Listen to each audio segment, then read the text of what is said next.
آپ نے کبھی سوچا ہے کہ ایک عالم کی اصل پہچان کیا ہوتی ہے؟ اس کے القابات، اس کی لکھی ہوئی کتابیں؟ آج ہم ایک ایسی ہی کہانی سننے جا رہے ہیں جس میں ایک معمولی سے سوال کا ایسا جواب دیا گیا جو صدیوں تک یاد رکھا گیا، اور یہ جواب تھا مقدس اردبیلی کا۔ تو پھر سوال یہی اٹھتا ہے کہ کسی عالم کی اس کی حکمت کو آخر پرکھا کیسے جاتا ہے؟ یہی سوال اس پوری کہانی کا مرکز ہے جس میں ہم ابھی داخل ہونے والے ہیں۔ ایک ایسی کہانی جو اس سوال کا بہت ہی گہرا جواب دیتی ہے۔ اچھا، اس سوال کا جواب ڈھونڈنے کے لیے سب سے پہلے ہمیں اس کہانی کے جو مرکزی کردار ہیں یعنی مقدس اردبیلی ان کو جاننا ضروری ہے، کیونکہ وہ کوئی عام عالم نہیں تھے۔ دیکھیں، مقدس اردبیلی کا جو علمی مقام تھا وہ بہت ہی بلند تھا۔ شہید ثانی کے بعد وہ شیعوں کے مرجع بنے، اور سوچئے یہ اس دور کی بات ہے جب شیخ بہائی اور میر باقر داماد جیسے بڑے بڑے عظیم علماء موجود تھے۔ ان کے باوجود اس مقام پر آنا بہت بڑی بات تھی، اور ان کے شاگردوں کی تو ایک لمبی فہرست ہے جو خود اس بات کا ثبوت ہے کہ ان کا علم کتنا وسیع تھا۔ سیدھی سی بات ہے، وہ اپنے وقت کے عظیم ترین عالموں میں سے ایک تھے۔ لیکن ان کی حکمت کا جو اصل امتحان ہوا وہ کسی عام محفل میں نہیں ہوا، وہ ایک ایسی جگہ ہوا جس کا کوئی سوچ بھی نہیں سکتا، ایک خواب کے اندر، اور یہ خواب خود مقدس اردبیلی نے بیان کیا ہے۔ تو ذرا تصور کیجئے اس منظر کو۔ مقدس اردبیلی نے خواب دیکھا، اور خواب میں وہ کہاں ہیں؟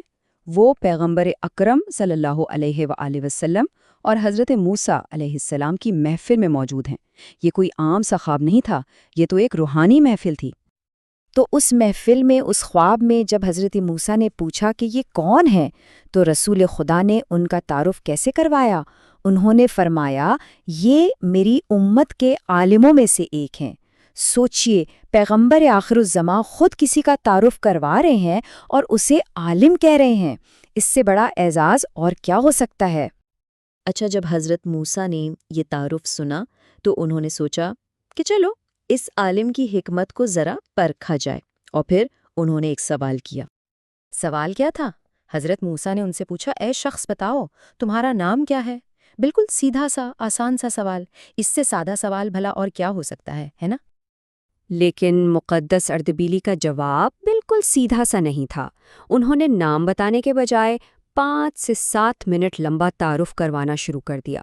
اپنا نام، اپنے والد کا نام، کہاں پیدا ہوئے، ابھی کہاں رہتے ہیں، سب کچھ پوری تفصیل میں۔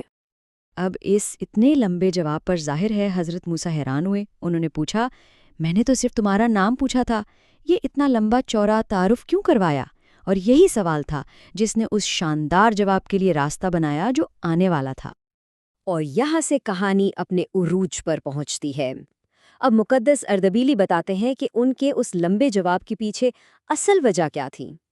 مقدس اردبیلی نے بڑی ہی خوبصورتی سے بات کا رخ موڑ دیا۔ انہوں نے حضرت موسیٰ کو قرآن کا ہی ایک واقعہ یاد دلایا، سورۃ طٰہٰ کا وہ مشہور واقعہ جس میں وہ خود اللہ سے ہم کلام تھے۔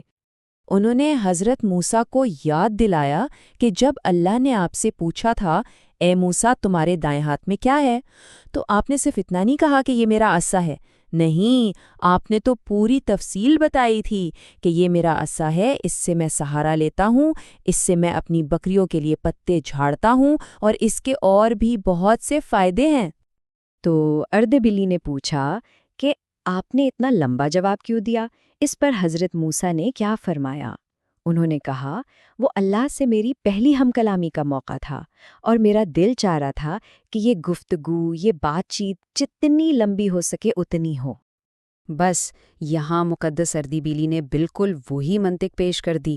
انہوں نے کہا، اے اللہ کے نبی، میں بھی تو آپ سے پہلی بار بات کر رہا ہوں، تو بس میرے دل نے بھی یہی چاہا کہ اس گفتگو کو، اس بات چیت کو جتنا لمبا کر سکوں کر لوں۔ کیا زبردست حاضر جوابی تھی، اور کتنی گہری حکمت تھی اس جواب میں۔ اب یہ جواب سن کر حضرت موسیٰ بالکل خاموش ہو گئے، لاجواب ہو گئے۔ وہ اس عالم کی ذہانت سے اتنے متاثر ہوئے کہ انہوں نے کہا، بس اب مجھے کوئی اور سوال نہیں کرنا۔ اور پھر حضرت موسیٰ نے رسول خدا کی طرف دیکھا اور تصدیق کی۔ انہوں نے فرمایا، آپ نے بالکل صحیح فرمایا تھا کہ آپ کی امت کے جو عالم ہیں وہ بنی اسرائیل کے انبیاء جیسے ہیں۔ سوچئے، یہ مقدس اردبیلی کے حکمت کے لیے کتنا بڑا سرٹیفکیٹ تھا۔ تو یہ واقعہ، یہ کہانی ہمیں ایک سوال کے ساتھ چھوڑ جاتی ہے۔